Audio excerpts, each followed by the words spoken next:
Good afternoon. Thanks again for joining us. My name is Amanda Callahan. I coordinate Counselor Connect, which is a statewide support network for school counselors and social workers operated by the Central Indiana Educational Service Center, or CIESC.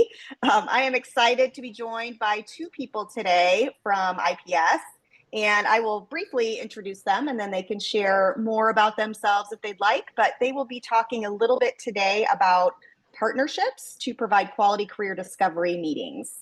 So Ryan Preci is our first guest, and he is the 912 Counselor Coordinator for Indianapolis Public Schools.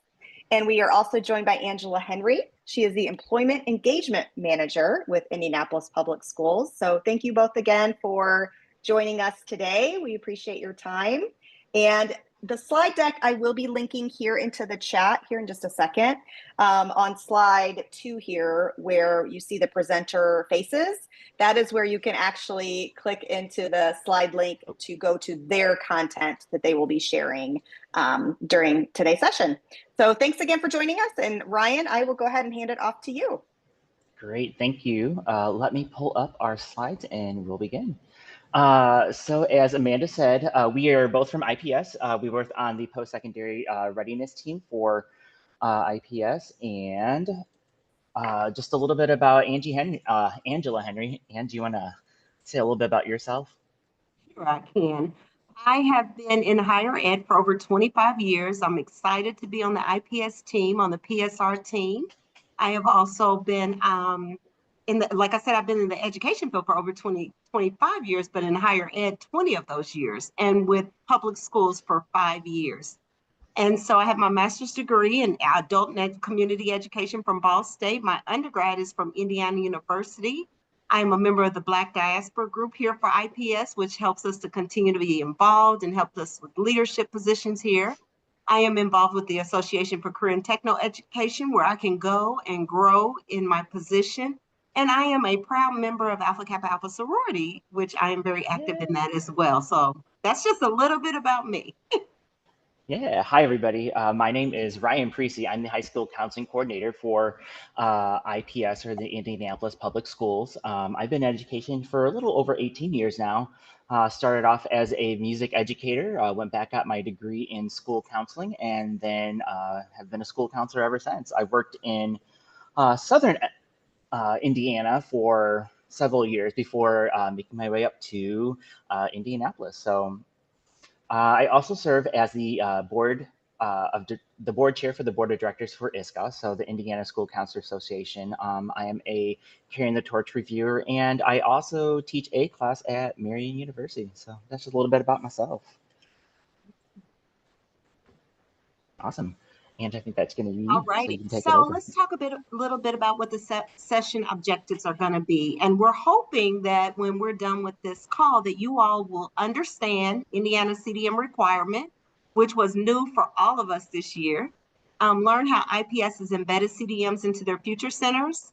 And also, we're hoping you can explore strategies that can be replicated in your districts. And Ryan and I are both here to support that and help you if you need additional information.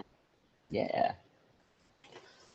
So who we are, 30,000 students is what we support here at IPS. That's huge, right?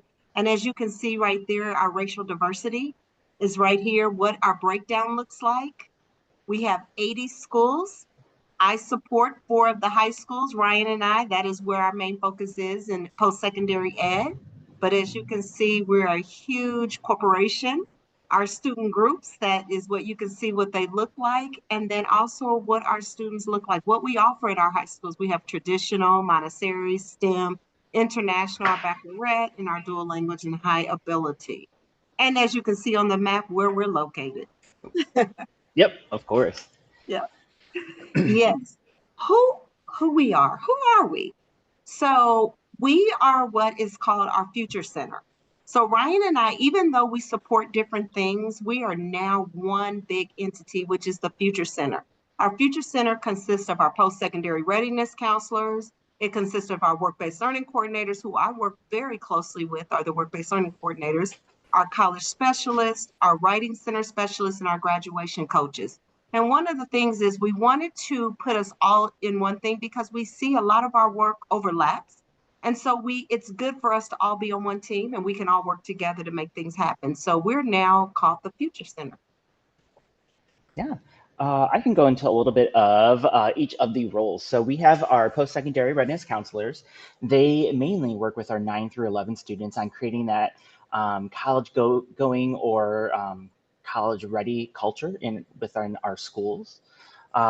We focus on the Zello lessons, 21st century, college go week. They organize our college visits, college fairs that we offer at some of our high schools as well. And then just making connections between our schools and then our colleges or community partners. So next we have our work-based learning coordinator. So Angela oversees them. She's the manager of our work-based learning coordinator. So they are really there to start creating that that work-based learning experience for our students at the young age, right? So I think they believe we start our students off in 10th grade. They're able to join some work-based learning experiences at that age and then continue through their senior year and even after their senior year as well. So we also have our college specialists. So our college specialists mainly work with our 12th grade seniors on enrollment. So they will oversee college applications. They will schedule FAFSA nights with our parents and in conjunction with our school counselors as well. So they do a lot of our senior year stuff. They also do focus a little bit on enlistment as well. So they'll also coordinate with some of our military personnel recruiters if our students are interested in enlistment. So, and then we have our writing center specialists. So they used to oversee our writing centers. Our writing centers have now grown to our academic centers. I think we haven't really officially renamed them that yet, but we have included now, besides our writing center specialists who work with our 9 through 12 students on anything English writing, they have questions, things like that, they can go to our writing center specialist. We are also now bringing in individuals and people from our math, science, our social studies. So we're really bringing all those subjects in now and creating an academic center for our students to get help. So I think that's one great part of the evolution of our writing center. So, and then last we have our graduation coaches. So our graduation coaches really work with those students that are off track to graduate. We're focusing right now on our seniors, but we eventually want to tear that down into our juniors and our sophomores to catch them a little earlier than what we are right now. And those graduation coaches, they really work with our tier 3 students, our students who are at most risk for not graduating. So they could mathematically be off track to graduate, or they just, for some reason, haven't had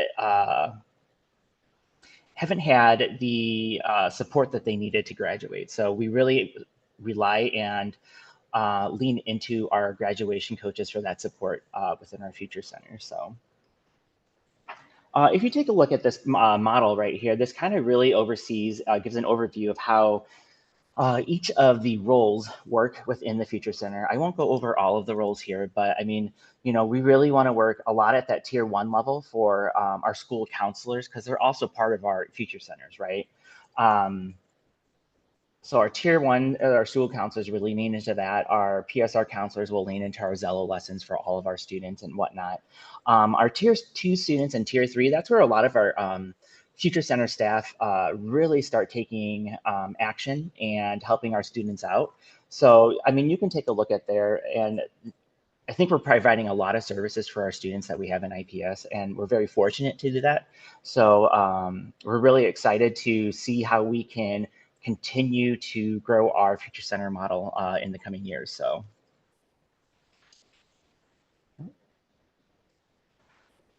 Okay, let's do a quick overview. And Ange, I think you're going to start off with that one. Our career discovery meetings.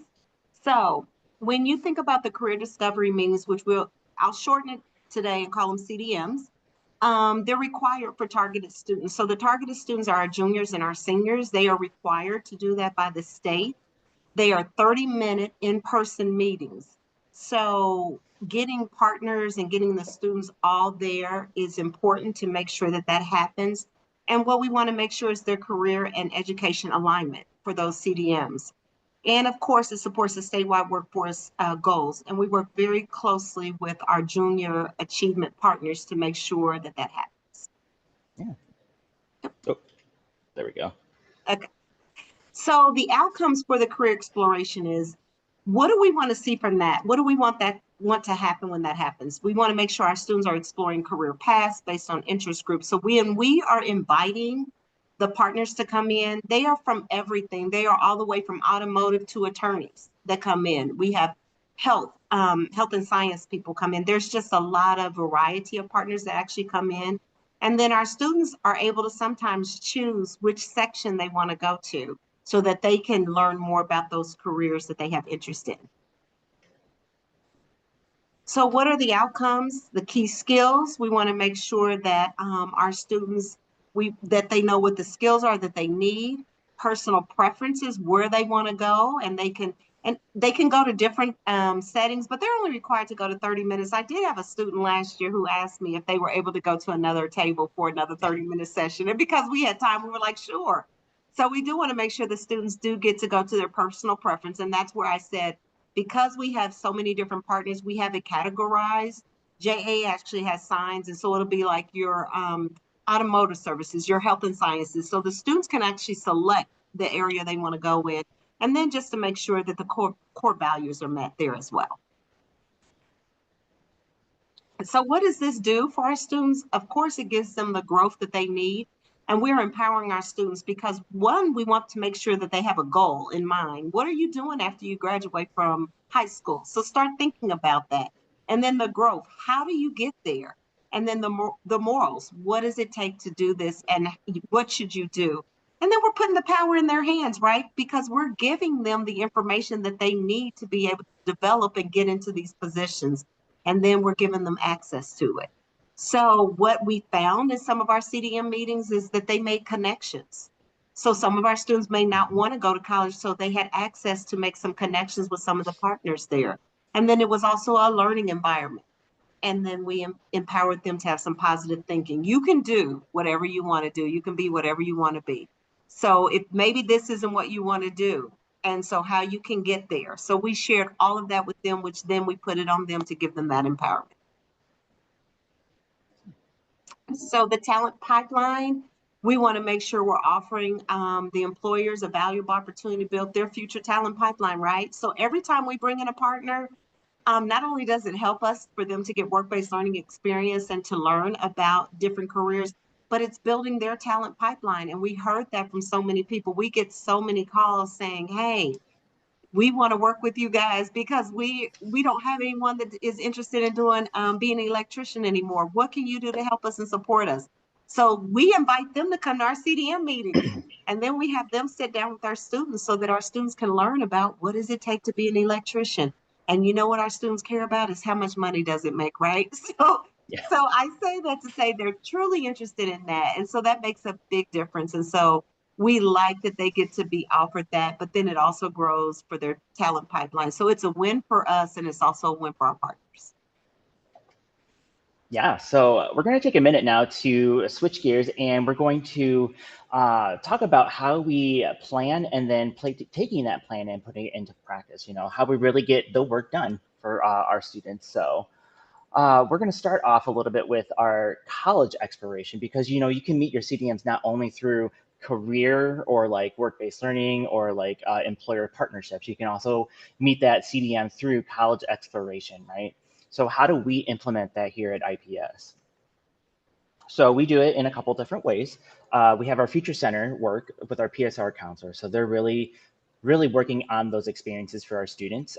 So it's either through college campus visits or tours. We're hosting college fairs, or the traditional way where we're having our college reps come to our schools and meet with our students in small groups to get that experience as well. So the next few things are just some pictures and some information on how we've gotten some things done. So we really take advantage of our partnerships with our colleges, and especially our local and our public colleges in Indiana. So this I think was the Purdue main campus event that they held in the fall of last year. So they were able to take a Saturday, go visit the campus, and then they were able to see I think it was a women's basketball game that they got to see, or maybe it was this spring. I can't remember. One of them. So that's just one way to do it. Another way, this is the Indiana State University college day that they had there. So, I mean, same experiences. They're able to take a Saturday and attend go onto the campus and see what they have to offer. The day was structured. And then, of course, they were also able to see a sporting event of some sort. And I think that one was the basketball game, I think. So, of course, we have internally scheduled a lot of campus visits throughout the school year. So, I mean, not including our middle school campus visits, which is a whole different thing that we do as well. Our high school students, 9 through 11 this year, I think we've taken over 50% of our students, and they have had some type of college exposure, whether it be that college day or campus visits and tours, or even college fairs, right? So I think this was Butler University there. We partnered with Marion, so Marion right there. We also give the students the opportunity, and we're very fortunate to do this with our students, is the HBCU tour that we provide our students in the springtime. So it is an application process, but it is a great opportunity for our students. What they do is they take the week during spring break, they travel over to the East-ish coast, and they get to visit various HBCUs throughout the, I think the South Midwest-ish. So they make their way back to Indiana, but here's a picture of where they started off at. So they started off at Alabama A&M. They went to Morris Brown College, and I think they also went to Fisk then too. Yeah, so Fisk University as well for some of our health science students. They visited Tennessee State University, and I think they ended their Kentucky. Yeah, they ended at Kentucky State University. So that was their end, and then they headed back home to Indianapolis. So again, that is a week that we provide our students for free through an application process, and they get to tour some HBCUs. So this year we were able and fortunate to expand it from 40 students last year to 80 students this year. So that was a great opportunity for all of our students really to experience those HBCUs. So we're hoping next year we can expand it a little bit more and also visit some different HBCUs and really travel up that East Coast, right? Because there are a lot of HBCUs on that East Coast that we really would like to provide our students opportunity to see. So besides college tours and campus visits, we also provide a few different experiences for our students throughout the school year. So we partner with, and Ange, can you help me out who we partner with for HBCU or college fair? Do you remember who we partner with? For the HBC, at Addicts? yes. Oh, I can't think of the name. I know. It's on the tip of our tongues. I know. I'll put it in the chat because I'll just send a quick text out. Okay, I was going to say, if we remember, we'll put it in the chat. But we partner with them, so we provide the space, and then they provide the organization to organize all of the HBCUs that come to Crispus Addicts. And this is also a countywide activity as well. So all of our townships and our other school districts within Marion County are able to also attend this as well. So this is a great opportunity for our students that haven't had experience at all with any HBCUs to get that exposure and to understand what an HBCU is and what it means to go there, right? So it's a great opportunity for all of our students, not only just for IPS, but as well as for the county. So. During College Go Week, our Arsenal Tech High School, they sponsored their own college fair. So they put that on during College Go Week. And so we had provided a college fair for all of our our Arsenal Tech students. And so I think our 9 through 12 students did rotate in and out through that college fair. So, I mean, almost all of our students at some point were able to attend their internal college fair. And I believe I don't have pictures of it here, but we also had a college fair at George Washington as well that they offered, but I didn't have any pictures on that one. So sorry about that. But and then attic. Oh, those are the same pictures. I'm sorry, but they're supposed to be different pictures there, but they're the same pictures. But also, Christmas Attics also sponsored a 3E fair, and this is going to be in addition to what Ange's work-based learning coordinators also coordinate. So students were able to come and talk to representatives from each E. So enrollment, enlistment, and employment. They had an activity that they had to complete to let us know that they did that. So, and I think this is coming up on that as well. So yeah, so, we utilize, like I said, all of the available opportunities that we work with our partners and our local universities as well, right? So, I mean, those, again, can include our college visit days or college hosted activities that the colleges or campuses put on for our students, right? We also utilize some of our local college fairs. So the NACAC one, so Indiana ACAC always puts on a great college fair, the Indy Metro College Fair that we try to send a lot of our students to. So they have the opportunity to attend that. There is, like I said, the HBCU one that we do in the fall. There are also a couple other ones in the springtime that we've sent some kids over to as well. So. And then, of course, the traditional, like I said, so like our college reps are great at getting connected to our students through our buildings, right? So they come in, talk about their colleges, talk to the students, answer questions, whatever they have, whatever those students may have, like, and it could be, you all know, it could be out there questions like, where do I eat? Or like, do you have great food on campus? That's a big one that everybody always asks. So, but, we also definitely utilize our college rep visits to our schools, so. So we really want to be intentional with our CDMs, right, and for our college links. So we help match our students to potential outcomes, post-secondary readiness, right? And these are just some few ways that we definitely use it.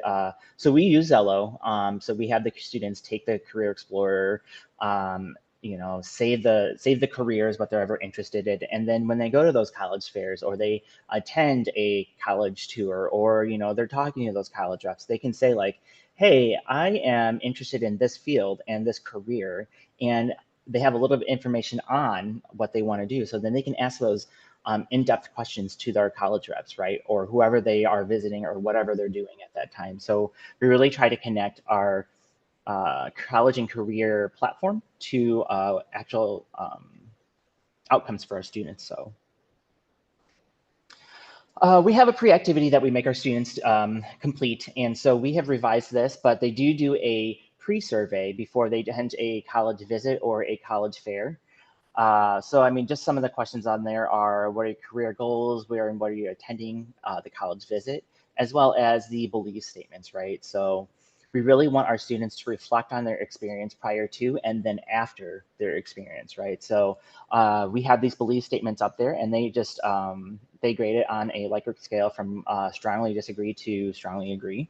So a couple of those belief statements are: visiting colleges helped me learn more about my options and make the best choice for my future.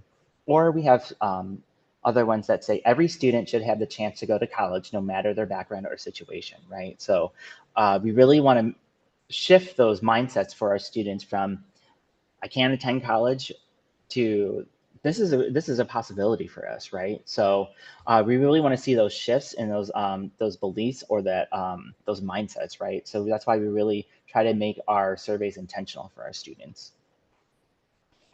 And during the experience, like I said, during our 3E fair that one of our PSR counselors, Jasmine Williamson, hosted at our Christmas Attics, she had them actually complete a small questionnaire. So the questions are there. She created this worksheet, and she really said, like, here's what you do when you go up to a representative and ask them questions. Because oftentimes also, students are like, what do I do? Like, I can just walk around and grab the free stuff, right? But like, how do you make it more engaging for our students, right? So she gave them some prompts or some questions to start that conversation with those individuals. So after they had talked to one of them from each one of the E's, so enrollment, enlistment, and employment, they signed off on it. They put their initials on it, and then that was their exit ticket to get back to class and for them to write a pass. So they would hand that in, we'd write a pass for them, and then they were good to go. But, you know, we're really trying to make those, again,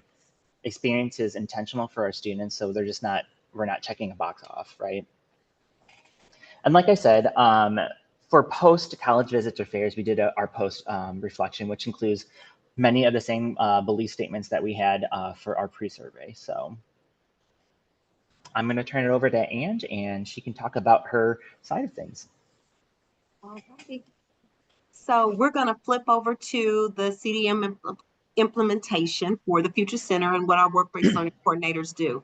So in conjunction with Ryan does with the college visits, and you guys see our students got exposed to a lot of colleges, then we do the in-house stuff with the CDMs with the students in-house. So the good thing is both of those count, right? So we don't have, so if they didn't get the college experience, then they can do the CDMs, the 30-minute meeting. So that's what we do as the work-based learning coordinators. So we have what's called a CDM day at each high school. We select that date in the summer so that we can gather up all of the partners. And the goal is to have about 25 to 30 partners that come for 5 students at each table. And so, and then the 3E fairs, that's the other thing that we do. So those are the 2 big things that our WBL coordinators make sure that our students are getting for their CDM implementation. So some of the activities, and I'll just share with you all what our WBL coordinators do is they provide internships, apprenticeships, job shadowing, cooperative education, worksite learning, guest speaking, and field trips. So those are just some of the activities that are included with the WBL. So I wanted to share some of the pictures that we did. So as you can see, this is actually our Career Ignite Fair for Crispus Attucks School. So they were getting the opportunity to meet the different vendors at the different fairs. And as you can see, we've got Ed Martin there, even though automotive is not one of the pathways at Crispus Attucks, it's a pathway at Arsenal Tech. We still want to expose those students to those opportunities because they may have some interest in those. But those are just some of the pictures to show the students' engagement. And I will tell you, our students love the career fair. So we're super excited that we get to continue to do this. This is CDM, this is our CDM tables. So as you can see, I think at one table, you may see about 3 students. At another table, you may see 4. These are the CDMs at Crispus Attucks. So what we did was we hosted them in the hallway along with when we were doing our career fair. So if our students missed it at the beginning of the year when we did it, we gave them another opportunity to also do CDMs. Because as you know, we've got to get as many juniors and seniors in CDMs. So that's just a glimpse of where one of our partners sitting there sharing what they do, how they got where they got, but also asking the students what their interest is. They have a whole form guidance form that I'm going to share in this presentation that you can see some of the questions that they ask. This is George Washington CDM. I can remember this so vividly. Let me tell you guys why, because we did theirs, I believe, in September. It was probably one of the hottest days. And I will let you know that the air conditioner was not working. So I could just remember that day so well. And we had every student in the building to show up that day, right? It was one of those days where all of the students were there. And as you can see, we did their format a little bit different. We were able to set up tables in their gym, and each student had 5 students at the table with a partner that was there. And we had so many students, we set up even in the hallway as well. So those are the George Washington CDMs right there. This is Tech CDM. We set them up in the library. Again, as you can see how we set it up, we divide them. And we have the students to be at the tables kind of their interest. And so in there, I don't know if you can see it, but we actually kind of let them select the areas that they wanted to go in. And I think I mentioned that before. So if they wanted to be in health services, then they would kind of go to this area. We may have had maybe 10 partners in health services. They wanted to go into the construction. We may have had 10 partners over there, and they could go into that field over there to learn more about that. But that is the setup at Tech, which went really well. This is Shortridge, and we did Shortridge, as you guys can see. So I'm glad I put this one in there because you can see we've got the signs. So that's the signs that the students would have. This is a career fair at Shortridge. So we have employment, we have our enlistment there, and we also have our education. And so the students can kind of navigate at the career fair at Shortridge. Those students that you see below are the ambassadors. In the middle is the WBO coordinators. We implemented last year our CTE ambassadors, which has been one of the best things that we've done. There is nothing that we do at our high schools when we bring in partners or we bring in guests from different organizations that our ambassadors are not involved in. We actually take our ambassadors to our JA, to the JA Job Sparks, because who's better to tell the story of the high schools than the ambassadors at the schools, than the students? We could be at the table standing there sharing about IPS, what we do and who we are, but we let our high school students do that. So those are our ambassadors, and they were running that career Ignite Fair for us right there. So they bring in our partners, they set our partners up, they share about their high school, they get our students where they need to go, but our ambassadors is an amazing program that we use. Now to talk about our partnership with Junior Achievement. That is who helps us to make sure that everything is aligned and in order. They have helped us with our career fair, and they also helped us with our CDMs to get our partners. So just to share a little bit about them, and I know you all probably know about Junior Achievement, but for us, this is where we utilize them, is to help us with the career readiness programs that we offer for our students, the strong industry connections. Although all of us have connections in the high school level, JA has most of those connections because of who they are. So they help us to bring in the businesses so that our students can get the Career Ignite Fair, so they can get the shadow opportunities, so they can get the CDM. The student approach, JA is very diverse to make sure that our students are getting the hands-on development activities that resonate with what they're interested in and aspirations. So what JA does is they look at who they're partnering with to bring in our CDMs, and they say, okay, we have enough nurses, so now we need to look at something else. So it's very diverse on who they bring in, and that's because we want to make sure that our students, all of their interests are fed. Flexible support. As they have been amazing for us, we can customize the things that we want to see happen in our high schools. And I will tell you, I support 4 high schools, and all 4 high schools are different. So it looks different at every single high school. So we can customize it. So they're flexible to help us to tailor it at the different grade levels and how the freshmen might look and how the juniors might look and the seniors. And then the track record of the collaboration. We make sure that we're having high impact on our events. So we scale back and we talk about what do these events look like, and what are these career development meetings and fairs? How do we want them to look like? And then we look at the track record. Are the partners coming back? What are the partners saying? So we do surveys to make sure everybody is happy with what we're doing at our meetings and our fairs. That is just a glimpse of some of the partners that we work with. I just wanted to share that we work very closely with I could have probably put 10 different hospital partners on there, because that is our health. You know, we work very closely with our nursing students, because we have nursing at both Tech and Attic. So we have Eskenazi, we have IU that we work closely with. We work with the YMCA. They even have some things that we do with them. Employ Indy is a big partner. We work with Lilly. We get some of our welding students to work at Lilly, and our construction students. Hard On Education is our partner that actually teaches our nursing for our students. We work with M2. FACE. We have students that actually work at FACE for our animal science students, American Senior Home.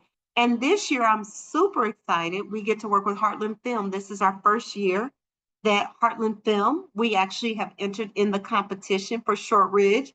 So if you guys go out there and view their site, I'm hoping in the next few weeks you'll see Shortridge wins the short film contest.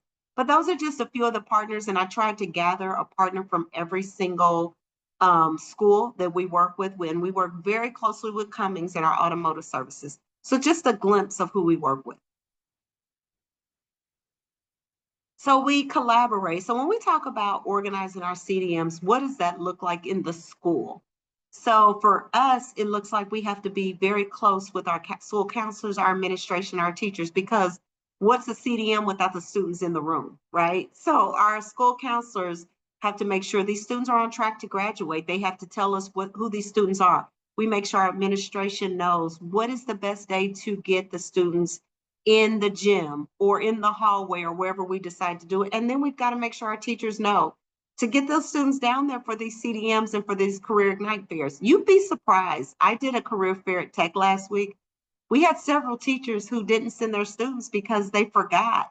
Or it's like, this is a big deal. We have 60 partners here. We need our students here. So just collaborating with those people in the building to make sure that happens. And then scheduling the CDMs on specific days for our juniors and seniors. We typically don't have them going on the same days, but it just depends on if our partners are available most of the day, then we can have the juniors and seniors going, but just making sure they're scheduled appropriately. And then we conduct it on site. So our partners come to us. So we've done it. We did it at all 4 high schools, and they come to us to set it and make sure that it happens. And then what we're doing is, what are we doing? As Ryan had in one of the slides, we're trying to provide real world insights for working professionals, which is helping to grow pipelines in organizations and community partners. So making it intentional, I think Ryan already talked about this, to set the career goals, making sure these students know how they can get to where they need to go. And we prep our students so that they know about the conversations and what's happening. I think this year, everybody was like, what is a CDM and where am I going and what am I supposed to do? So this was new for all of us. So now we all know what we have to do. And so we're prepping everybody. The teachers now know what has to happen. Administration knows what has to happen. And guess what? Now our students know, because guess what we tell them?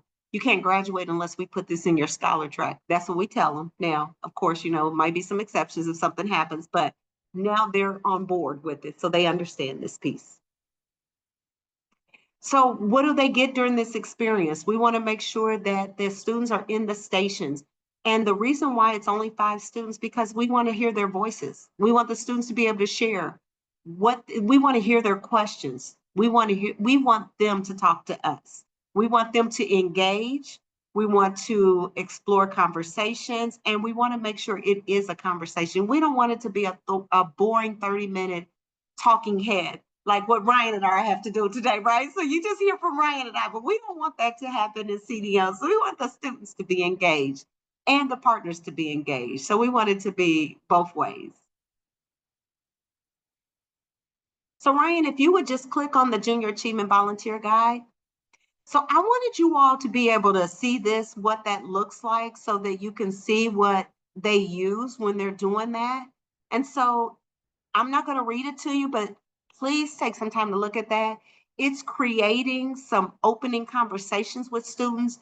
We literally have it all written out. So when our partners come in, they get their guide and they just run with it. And it's so intentional about what the guide looks like. It's creating and opening conversations. We want them to tell us about their journey, how they got to where they were, because even though a student may sit down at a nursing, it may not always be a nursing partner that's sitting there, depending on how the CDMs rolled that day. We still want them to hear your career story.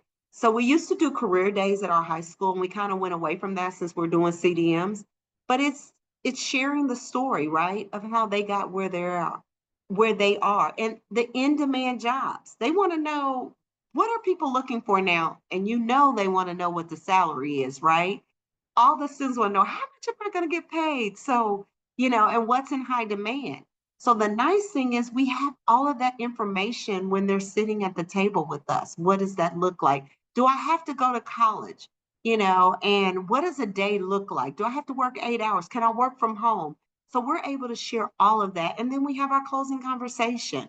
What other questions do you have? Do you want us to set you up with someone that can share more information with you about what that looks like? So we are able to share that out as well.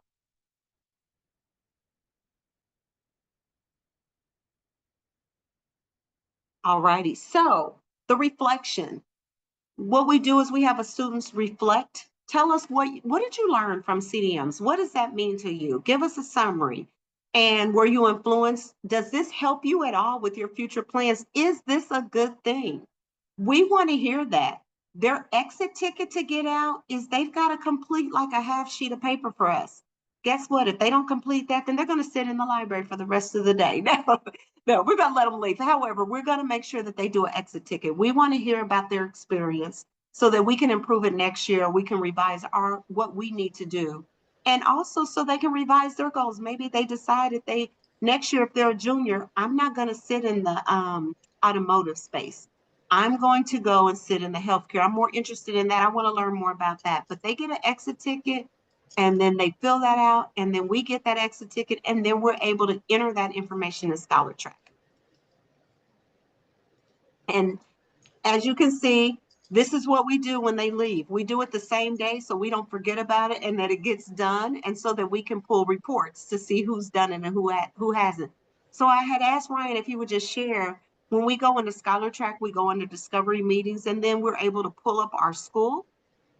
And then we're able to put in there, what is the action? Once you've located that student, we can put in there the search for all the details that need to happen. And Ryan, I think I'm already ahead on the next one. Oh, yeah. Oh, there you go. Sorry. So the details for the student. So what grade were they in? The provider. So Ryan put as a provider, Ball State. If I was doing it, because Ryan does the college visits, if I was doing it, I would probably put in my provider would have been something else. It probably would have been JA, which is our intermediate.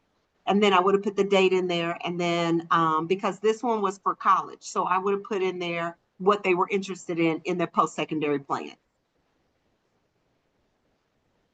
And then they do have an opt-out form. So you all, this needs to be completed. If a student does not do the CDMs, there is an opt-out that they will need to complete that needs to be done in ScholarTrack.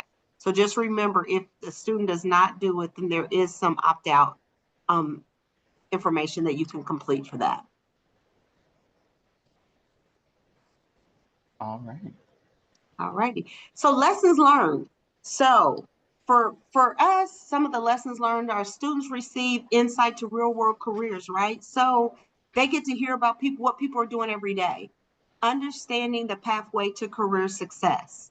So again, it brought in their perspective. They get to hear about their career perspective. Maybe they want to do something else. Maybe they get to hear about this. I will tell you this is one of the best things ever. Partners love this experience because again, this was the first time we all did it. And they love the experience of being at CDMs to talk about their story, how they got to where they were, or to share with students. And then recommendations, preparation is the key to make this successful. You need to make sure you have enough partners in the room so that all of your students are serviced that day. So we did a count. If there's 700 seniors at Arsenal Tech, then I needed 70 partners, and I needed maybe 6 meetings that day of 30-minute meetings, if possible. So just so you kind of know that. Engage building professionals about CDMs. Again, I will tell you this year, none of the teachers, and we didn't even know really what CDMs were either, really, at first, right? So we all had to find out. So now we know, we engage the professionals in the building. This is what has to happen with the juniors and seniors. Make sure they're getting in this room and sharing with them. No ScholarTrack. The system is A, B, and C. It's super easy to put in the information. And I will tell you, run reports periodically to see what students have not done their CDMs so that you can make sure if you need to do an additional one, you can, which is what we did for our Career Ignite fairs at our schools. So the students that we missed, we ended up having those students we had partners that came in, and instead of them setting up for the job fair, they were in another room where they can run CDMs with 5 students or less so that we could capture those students that we missed early on. So those are some of the recommendations I would mention. Yeah, I can chime in here. So just some recommendations for like large school districts. I mean, we really want to utilize our role-alikes for our college specialists and coordinators, right? We definitely want to leverage our community organizations to help support our CDMs. And then again, that data tracking system, right? Like come up with whatever data tracking system you need to ensure that your students have completed and met that CDM requirement, right? Oh, sorry, that was yours. My bad. Oh, Ryan, keep it moving. That's good. Okay, I'll keep it moving. Yeah. So just some things that we thought about for like smaller rural districts, right? So I think you could definitely partner with nearby districts or do co-ops to share employers, right? Like you have an employer nearby in between two districts, like, definitely partner with them to make sure that you have an experience and just coordinate with the other people. So, they are also not spread thin and they do not have to also, attend 6 meetings where they could only where it could take a few days and attend 3 of them, right? Oh, I don't know why that virtual discovery meeting event in there. That's not a thing. I think that was from something else. My bad. But I would also say collaborate with regional workforce boards as well to provide those entities or those employers or whatever you're working with to create those career discovery meetings for your students. So yeah, I think that's about it that we have for our career discovery meetings. I think there was a question about like this, and I think Amanda put it in there, but about having our career discovery meetings on property for our college portion of it, and we really lean into our college rep visits to fulfill that. But then we supplement a lot of our activities with those college tours or those campus visit days and whatnot. So I mean, I think that's really the important step there, or an important point to call out there. So yeah. Thank Just you, again Ryan. here, yeah, no worries. Again, here's our information and here's who we are. So I think it'll be in the link or in the in our presentation, and I'm gonna pull up the stuff for Amanda. Or Amanda, do you want to take over? It doesn't matter to me. Oh no, you can just leave it. That's fine. Then we won't Okay. have to switch screens. Thank you both. That you guys are, wow, you're doing a lot of stuff there at IPS. So appreciate you sharing all of that. I am going to kind of close out the session here with these next few slides. I just dropped into the chat a few links. So if you don't have easy, quick access, there is the career discovery meeting. There's a memo in there, a one-pager, and then I believe the website from the Commission for Higher Education. So if you want more information about career discovery meetings, maybe you're new to this, maybe you're just hearing about these for the first time, there's some good general information in those few links there too. So if you would like to complete the short evaluation link, which is here on the slide shown, you can get 1 PGP point for your attendance. So if you fill that out, then you will receive that PGP certificate directly into your email inbox. So I did want to share that. And then Ryan, you can go ahead to the next slide. A couple of upcoming events that we have. There is a conference in June in Noblesville. It's called KinnellCon. So our Keep Indiana Learning team is putting this on. We will have a counselor strand in the conference. So there will be some sessions that will be relevant to counselors and student service professional leaders. So if you're interested in learning more about that, you can click on the link, the graphics in the slide here, and it will take you to more information. And then I think maybe we might have another slide. There's just some resources I wanted to share. It's totally fine. If any of you have seen our calendar that we put out, we try and include any and all events happening that may be relevant for student service professionals. I'm working on the calendar for next year, so I will be sharing that probably in the next couple of weeks before the school year ends. I'll put it on Counselor Talk and also in our monthly Counselor Connect newsletter. So look out for that. And then I think the last slide is just our contact information. So if you have any follow-up questions or suggestions for how we can continue to support your work, please reach out to me. Otherwise, Ryan, let me see if we have any other questions in the chat. I'm not seeing any.